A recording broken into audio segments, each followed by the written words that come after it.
Well, let's try it again.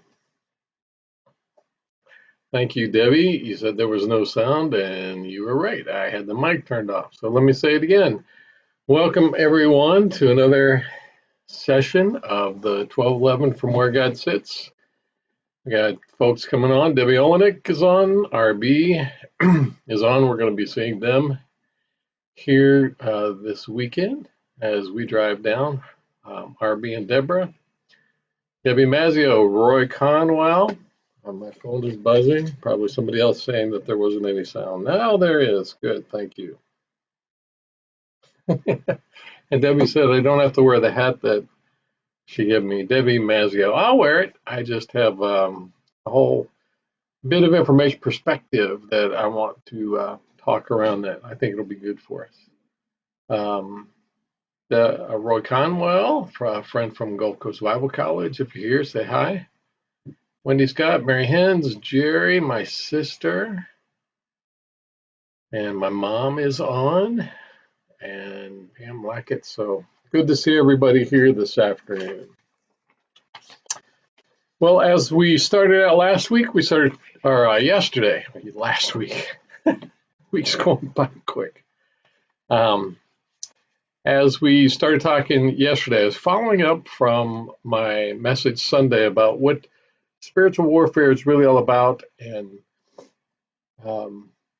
the perspective that God has given me understanding it. Hey, Kelly, Tucson, Kelly out there in 175-degree weather. Kathy McCord, my brother George, who didn't know how to follow the rules on the Facebook announcement picture. Dean Ward, hey, Dean, if you're here, say hi. Good to see you. Dean does a good morning thing. Is that what you call it, Dean? At way early o'clock every morning for his folks. All right, so we're following up on today. We're going to be talking about whispers as weapons as we continue to look at what life is really all about and what the devil tries to do, what God tries to do for us. All right, so here's, whoops, wrong picture.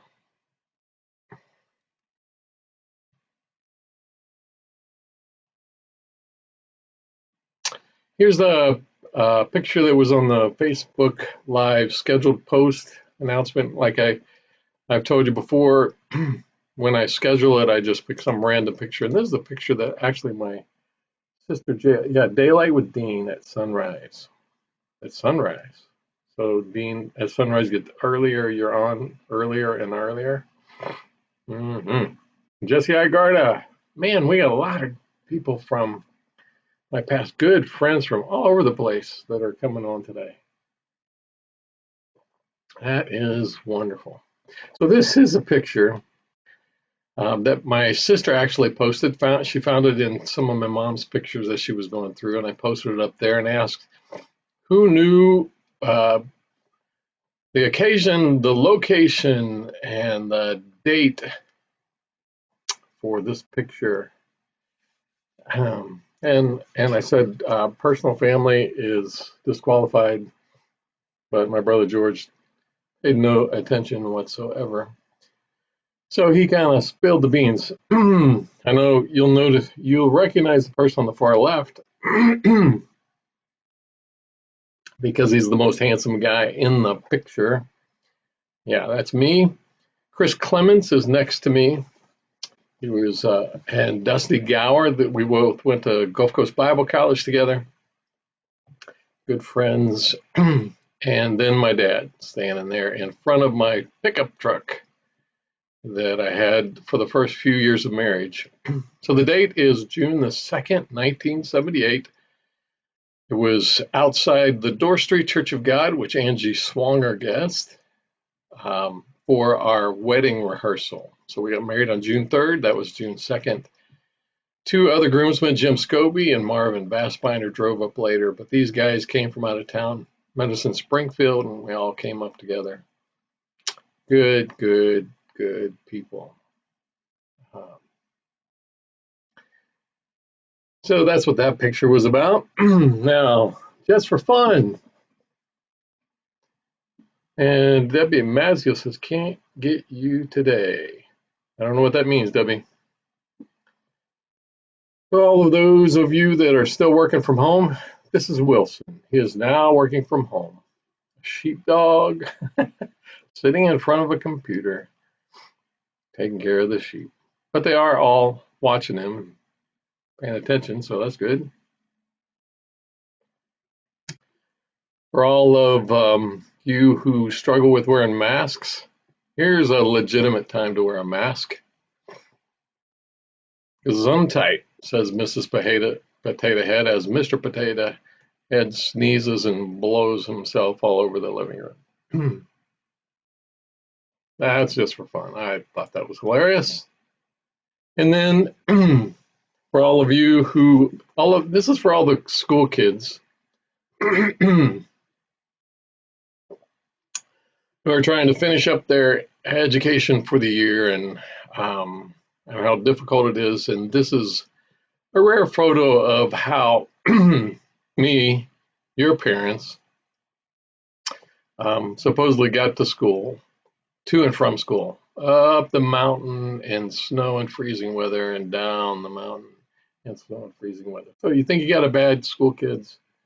There you go.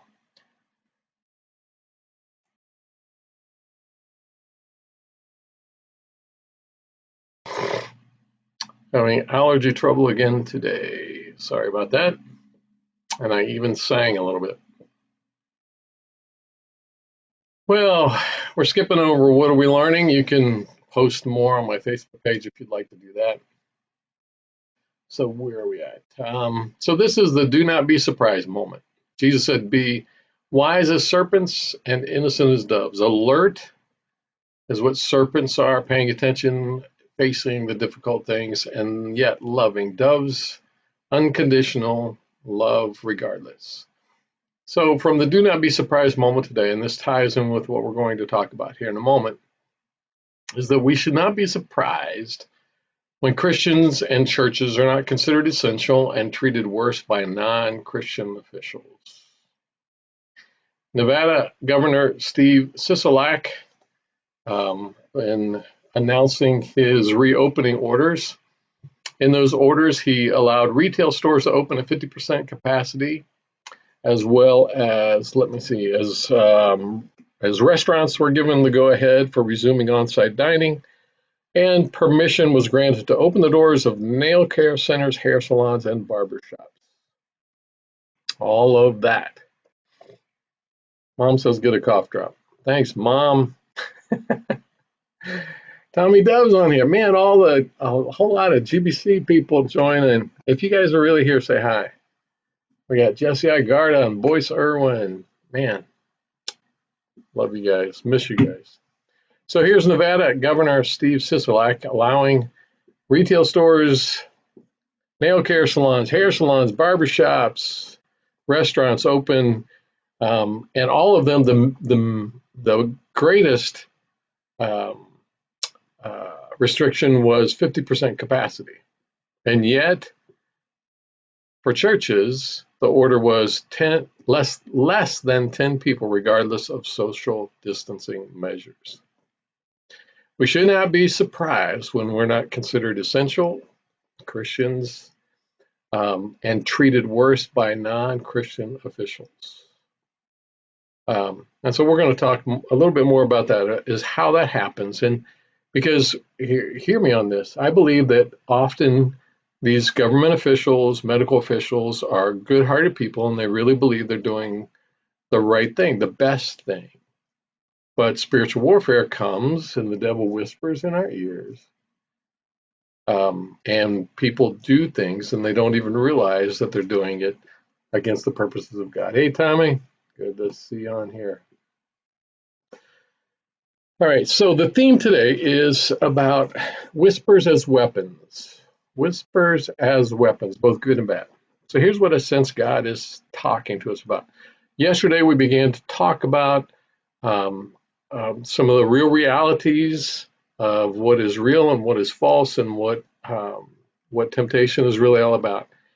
And so I want to think about this for a little bit. Have you ever had something come to mind and you followed it and you realize later that it really helped somebody else, or maybe it protected you or provided for you or it opened a door for you in some way? You probably have. So what do you think? What do you think really happened there? It was God whispering, nudging, guiding you with thoughts that He brought to your mind because He loves you and He wants you to go the right way.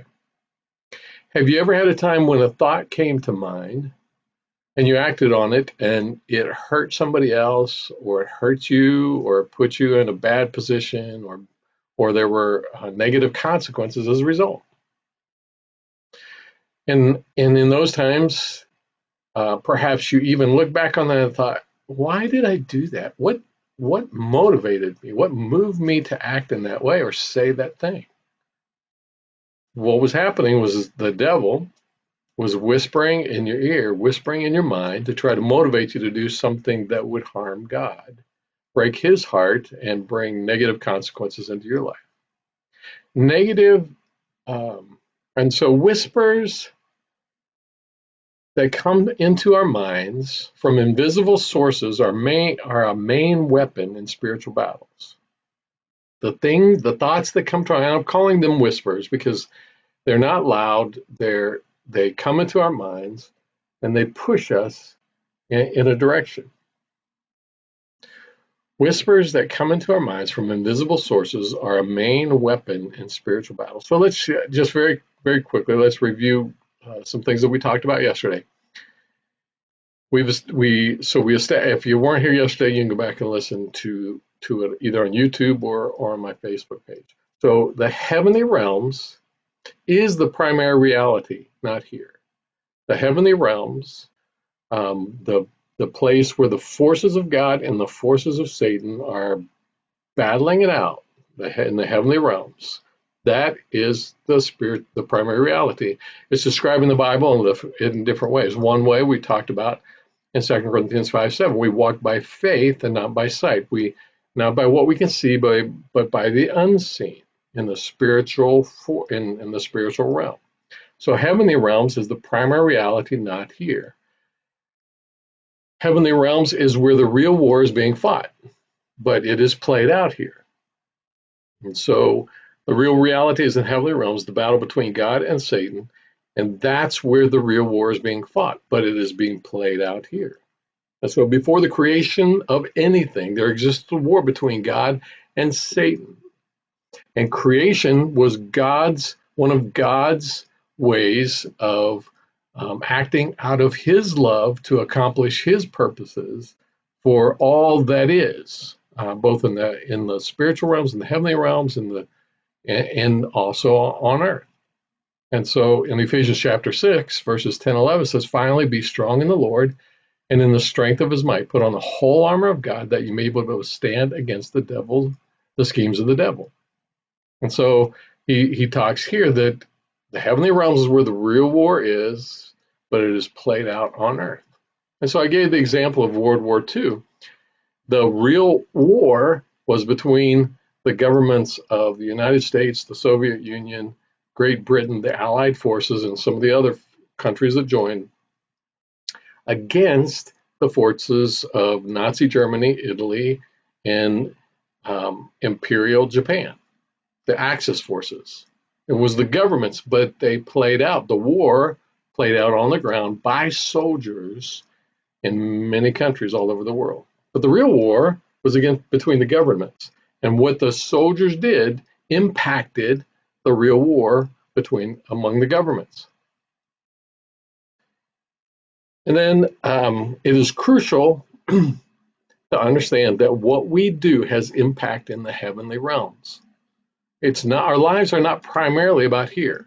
And so as you read the scriptures and you see that it's what happens in the spiritual realms, what happens in the spiritual. That's why, and so all week we're going to be talking more and more about this. So don't worry if it doesn't make complete sense right now, but just trust me. What we do here has impact in the heavenly realms, in the war. And it's because it's not primarily about this life. Ephesians 6:12, for we do not wrestle against flesh and blood, human beings, but against the rulers, against the authorities, against the cosmic powers over the present darkness, against the spiritual forces of evil in the heavenly places. And so our battles are not primarily about here. They're not about people, but rather they're about the heavenly place, the war in the heavenly places. And when we begin to see this, there are so many scriptures that will make sense. So that's kind of the review. We're at 20 minutes. Now, here's what here's the aspect of this I want us to take a look at today. And that whispers then, these thoughts that come to our mind, are the spiritual orders and attacks. Because whispers are spiritual orders and attacks. Because spiritual warfare is primarily and almost mostly covert in our lives. And so we don't usually get hit in the face with weapons. We don't usually get, it's not like going into battle with artillery. It's much more this spy network so Satan trying to attack us and get us to do things that will harm God and his purposes and draw us away from God. And God giving us spiritual orders that will draw us closer to him, bring honor to him, and defeat the forces of Satan while we are striving to rescue people who are trapped. So whispers, those thoughts that come from mind.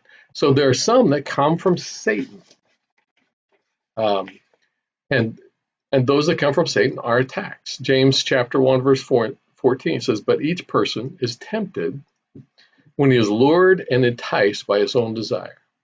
So these whispers come to our mind, and they try to draw us away from God, lured and enticed by him. So we're lured not by so we have this desire, we have a temptation, something that we're vulnerable to, but we are lured by Satan himself, because he's the one that's pulling the fishing line with whatever's on that lure or that hook to entice us, but it taps into our own personal desires. Now, I want to pause there for a minute, because I think as Christians, a lot of times we're more familiar with the nudges that come from God than we are the attacks that come from Satan. Probably, I think, although we'll talk more about those.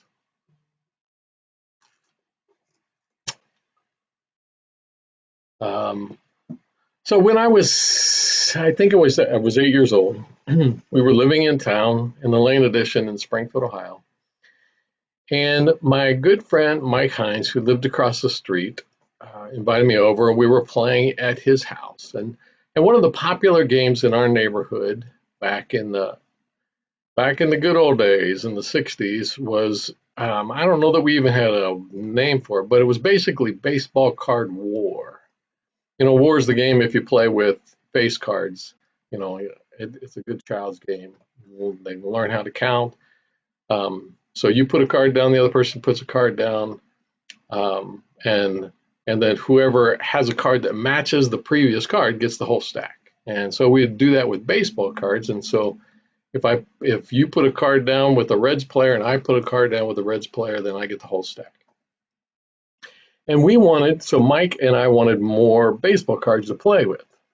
And I don't know where it came from, which one of us had the idea, but the idea came up that we should ask. We didn't have any money, but his younger brother, Jeff, who was probably about 5 years old at the time, had a piggy bank with money in it.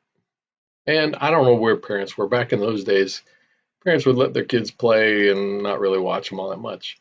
And so we asked Jeff, 5 years old, if he wouldn't like to take the money from his piggy bank and buy baseball cards with them. And then we could all play this game together, but he could keep the cards. And he resisted because it was his piggy bank. But then, here's 2 8-year-olds putting pressure on a 5-year-old, saying, "Oh, now don't you really want baseball cards? Wouldn't you like baseball cards?" We showed him some baseball cards. Now understand, this was the dramatic moment in my life that I remember from when I was 8 years old. Because at that time, I knew there were these thoughts going through my mind. I distinctly remember thoughts going through my mind saying, this is wrong. And then another thought coming, yeah, but he would enjoy having the baseball cards. You really ought to do it. Yeah, but this is bad. And then another voice, but he would really enjoy having these baseball cards. So you really ought to do it. So we continued to convince him until he probably just gave into the pressure and said, okay. So we emptied his piggy bank. And back in those days, we could walk about 3 blocks by ourselves. 2 8-year-olds walked up to the candy store at I think it was on Leffels Lane, and we spent every cent from his piggy bank buying baseball cards. We brought him back and we helped him open those baseball cards and we were playing with them. And I remember the moment when Mike and Jeff's mom walked into the room and asked us what we were doing. Now, as I'm telling this story, does anybody think this is going to end well? No, there's no way it's going to end well. I'm looking at the Laura Dingler says, I still live there. Was a Mayfair for 12 years on Leland, now 18 years. So does anybody think this is going to end well? Does anybody think that we thought this through? Does anybody think that we were not going to get in trouble for this? No. She walked in, asked what we'd done. We explained. Well, Jeff wanted baseball cards. So we didn't say we talked him into it. Jeff wanted baseball cards. Well, why did he want baseball cards? So that we could play the baseball card game. And how did he get these baseball cards? Oh, well, we took the money from his piggy bank. We went up to the store and we bought the cards. And she knew exactly what had happened. And man, were we in trouble. I was sent home right away, and I don't remember what happened to me, but I know it was really, really bad. And I think it was about that point when my dad decided, I am getting influenced by the people in this neighborhood. That little Herbie is getting influenced by the people in this neighborhood. We need to get him out of here. So here's what happened. And part of the reason I remember that day is because looking back on it, it didn't make any sense what we were doing. And even at that time, I knew it wasn't going to turn out right. I knew what I was doing was wrong and it was bad, that we were telling lies and half-truths to his mom. When she came in, we were forcing a 5-year-old to do something that he shouldn't have. But it was the whispers. The idea came to one of us, and the other one of us bought into it, even though we knew it was wrong. It's wrong, came the voice of God. No, do it, came the whisper of the enemy. This is bad, came the whisper of God. No, go ahead and do it. Jeff wants the cards, came the whisper of the enemy. But this is going to get us into trouble, came the voice of God, and using our conscience. And then but the devil just kept pushing and pushing and pushing. That's the same kind of whisper. It taps into our desires. Our desire, Mike and our desire, we wanted more baseball cards to play this game. And then when other people get involved and they push one another in the wrong direction, Mike was pushing me to help him get Jeff do it. And then the whispers come through other people and it just gets stronger and stronger and stronger. You see, when the attacks come, when it comes from Satan, when these whispers come from Satan, they tap into our desire. James chapter 1, verse 14. We're tempted when we are lured and enticed by our own desire. The enemy whispers into our minds, do it, go that way, go that direction. So how do you know? So, some of them are obvious, but sometimes we have whispers in our minds. We have thoughts that come to us. How do we know? Well, here's one way to check yourself. If a thought comes to your mind and you're not quite sure, ask yourself, if I said this out loud to Pastor Herb, or to your pastor or to another respected Christ follower, if I said this out loud to them, what would be the response? That'll solve a lot of the whispers. That'll solve a lot of the thoughts that we have. Because Satan likes to keep things in the dark and he likes to keep things secret.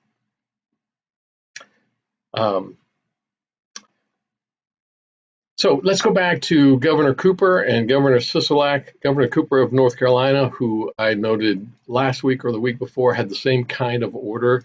Churches were only allowed to gather 9 or 10 people or less, when other organizations were allowed to have 50 or 50%.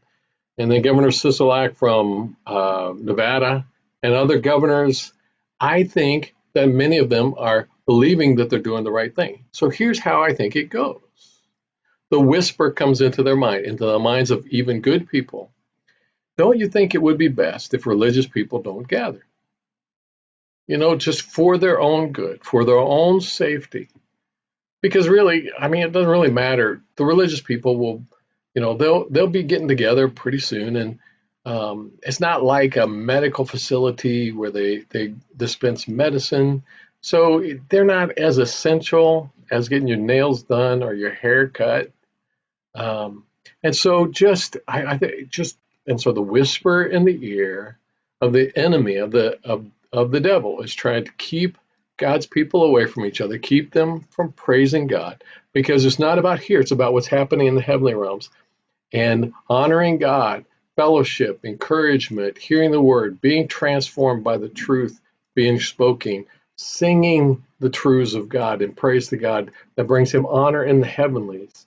That's what Satan is trying to keep down. The real war is in the heavenly realm, and so Satan is trying to do all he can to keep the people of God from fighting the battles here and honoring God in the heavenly realm, bringing him glory and bringing other people to Christ. It's the same thing that happened to Eve. She was caught by herself near the forbidden fruit, and Satan whispered these things into her ear. Just try it. God's just holding out on you. Just try it. Just try it. You see, most of the spiritual battles we have start there. That's why it's so important that we have our minds transformed. So when those whispers are coming from Satan, they're attacks. When they're coming from God, they're weapons. They're weapons. The whispers that direct us in the way that we follow God, the whispers that help us, encourage us, guide us to become like God, to help one another, those are weapons, because the battle is not in this on earth. It's fought out here, but the main war is in the heavenlies. And so what we do here makes a difference in the heavenlies.